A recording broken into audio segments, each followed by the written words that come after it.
They poured the foundation while I was out of town, so I called a demolition crew.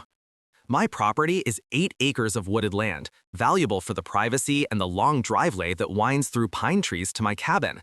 It's isolated country, and my driveway extends 300 feet from the road, all on land I own and maintain.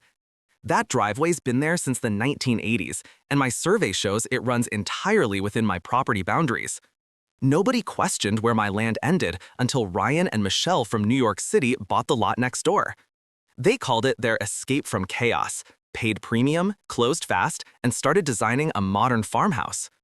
The first time I met Mayan, I was clearing fallen branches from my driveway after a storm. He stopped, smiled, asked a few curious questions about the area. I told him I'd lived here since 2009 and kept my driveway clear year-round. He nodded, waved, and drove off. 7 weeks later, I returned from a fishing trip and stopped dead.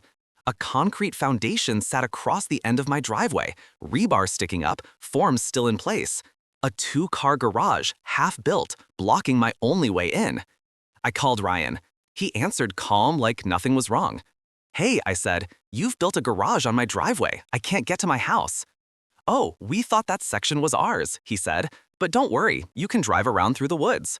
"No," I told him, "my driveway is entirely on my land. I have the survey and deed to prove it." His tone cooled.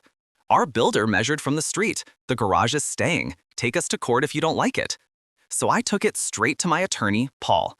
He pulled my survey, checked the setbacks, and said, "That garage is completely on your property. He can't build there. You can remove the structure if he doesn't comply."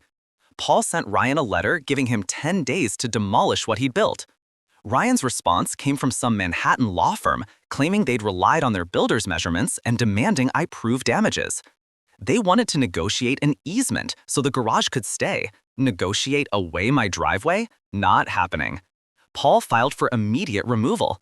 While the lawyers fought, Ryan's crew kept building, adding walls and roof trusses to the garage foundation. When I told him to stop construction on my property, he said his lawyer told him to continue until a judge said otherwise. 6 weeks later, Judge Brennan, a lifelong New York property owner who understood exactly what driveway access meant, reviewed the case. He didn't need long. "The survey is definitive," he said. "The garage is on the plaintiff's property and blocks legal access. 14 days to remove all structures, or the plaintiff is authorized to do so and bill the defendant." 14 days passed. The garage stayed, now with walls and a partial roof. On day 15, I showed up with a demolition crew. Tony, a local contractor, brought his excavator and crew.